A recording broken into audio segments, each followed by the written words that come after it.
अभी हम 30 साल से यहाँ रह रहे हैं। हमारे दादे मतलब हमारे ग्रैंडफादर सब यहाँ रह रहे हैं। अभी सडनली गाड़ियाँ बेच दी हैं, एडमिनिस्ट्रेशन ने बोला यहाँ से खाली करो। मतलब पता नहीं रूमर है क्या है, बोल रहे हैं खाली करो। कहाँ से खाली करें? तो हम भी घबराए, हमें पूरी फैमिली देख सकते हैं, तो बहुत ही डर बैठा हुआ है। हमें बहुत दुख हो रहा है, इतने साल से यही रह रहे हैं, हम कहीं नहीं गए। हमारे घरों पे बमबारी पड़ रही है, शेलिंग हो रही है, हम जानते हैं हम पे क्या बीत रही है। हमारे पास क्या, हम मिडिल क्लास के पास क्या है, सिर्फ घर है और कुछ तो है नहीं है। और उन घर पे जब बमबारी पड़ रही है तब हम जानते हैं हम पे क्या बीत रही है। उरी में बीती रात हुई भयंकर शेलिंग के बाद उरी के निवासी अब यहाँ से बाहर जाते हुए नजर आ रहे हैं। मेरे साथ ये सारा हिंदू परिवार है जो पिछले कई सालों से यहाँ रहता है। 300 से 400 घर हिंदू समाज के लोगों के यहाँ पर हैं और करीब करीब 3 से 4 हज़ार लोग हैं। महिलाएं, बच्चे, युवा, बुजुर्ग सभी लोग अब यहाँ से सुरक्षित जगह जाने की कोशिश कर रहे हैं। मैं इनसे बात करता हूँ, जानता हूँ कि आखिर क्या हालात हैं और अब ये कहाँ जाएंगे।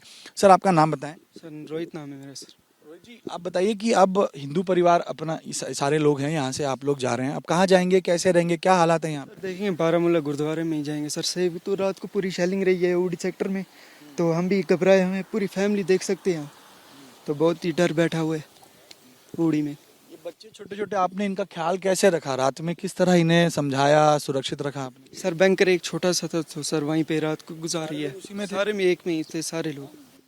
आप कुछ कहना चाहती हैं माता जी? ये जहाँ गाय बांधते हैं वहीं बैठे रहे सारे। ग्वाल होती है ना जहाँ गाय, वहीं बैठे रहे सारे। जाने का दुख होगा। बहुत दुख हो रहा है, बहुत दुख हो रहा है।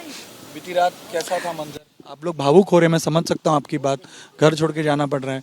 देखिए, आप ये बिलक रहे हैं, रो रहे हैं। हमें बहुत दुख हो रहा है, इतने साल से यही रह रहे हैं, हम कहीं नहीं गए थे। आपस में बहन भाई की तरह ही रह रहे हैं। आप, हमें ऐसी बात कुछ नहीं थी। घर छोड़ के जाना पड़ रहा है सब कुछ। बहुत, हमें बहुत दुख हो रहा है। आप पढ़ाई करती हैं दीदी? जी कॉलेज पे इफेक्ट हुआ होगा, आप भी भावुक हो रही हैं, रोना आ रहा हो क्योंकि कल रात को थोड़ा सा आपको। जी, कल पूरी रात शेलिंग हो रही थी और हम पहले तो घर पे थे, उसके बाद हम एक बैंकर टाइप था वहाँ चले गए थे। अभी हम 30 साल से यहाँ रह रहे हैं। हमारे दादे मतलब हमारे ग्रैंडफादर सब यहाँ रह रहे हैं। अभी सडनली गाड़ियाँ बेच दी हैं, एडमिनिस्ट्रेशन ने बोला यहाँ से खाली करो। मतलब पता नहीं रूमर है क्या है, बोल रहे हैं खाली करो। कहाँ से खाली करें? अभी हम जो लोग हैं दिल्ली मुंबई में एसी में बैठ के बातें कर रहे हैं, वार हो रही है, ये हो रहा है। वहाँ 23 बंदे मारे हैं, जहाँ पर पहलगाम में 23 की जगह यहाँ 2300 बंदे मर गए। जो नुकसान हुआ है अलग। जब हमारे घरों पे बमबारी पड़ रही है, शेलिंग हो रही है, हम जानते हैं हम पे क्या बीत रही है। हमारे पास क्या, हम मिडिल क्लास के पास क्या है, सिर्फ घर है और कुछ तो है नहीं है। और उन घर पे जब बमबारी पड़ रही है तब हम जानते हैं हम पे क्या बीत रही है। बाकी लोग तो बोल रहे हैं हाँ इंडिया ये कर रही है, और मीडिया वाले क्या बता रहे हैं, इंडिया ये कर रही है, इंडिया वो कर रही है। क्या कर रही है इंडिया? जो बॉर्डर्स के लोग हैं, LOC के, POK के पास हैं, उनको पता है, वो जानते हैं उन पे क्या बीत रही है इस टाइम पे। बाकी तो सब बातें कर रहे हैं AC में बैठ के, हाँ इंडिया वालों ने ये किया वो किया। समझ सकता हूँ आपकी भावनाएं, क्योंकि जिस तरह जो परिस्थितियों में आप लोग पूरी रात बच्चे लेके बैठे हुए हैं, छोटे छोटे माँ बाप हैं, प्रेग्नेंट लेडीज हैं, कहाँ जाएंगी? ना यहाँ हॉस्पिटल, ठीक है हॉस्पिटल में जाएंगी, कहाँ जाएंगे? वहाँ से बमबारी पड़ रही है, जो कोई बाहर निकल रहा है, शेलिंग पड़ रही है, स्टॉर्म पड़ रहे हैं, किधर जाएंगे? ये भावनाएं, और जायज़ है कि जिस तरह अपने परिवार को, अपने घरों को छोड़कर जाना पड़ता है, जब शेलिंग होती है तो किस तरह का मंजर होता है, भयानक मंजर होता है। उस समय बच्चों को बचाना, आप देख सकते हैं छोटे छोटे बच्चे हैं, बूढ़े बुजुर्ग वहाँ पर बैठे हैं, बारिश हो रही है, छत नहीं है और सभी लोग अपने घर को छोड़कर बस का इंतजार कर रहे हैं। ये मंजर है यहाँ का। भावुक होते हुए सब महिलाओं को मैं यहाँ देख सकता हूँ।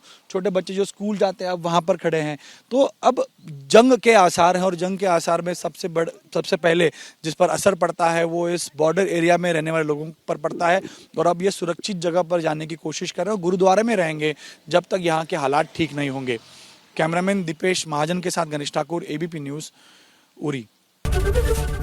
ABP माझा, उघडा डोळे बघा नीट।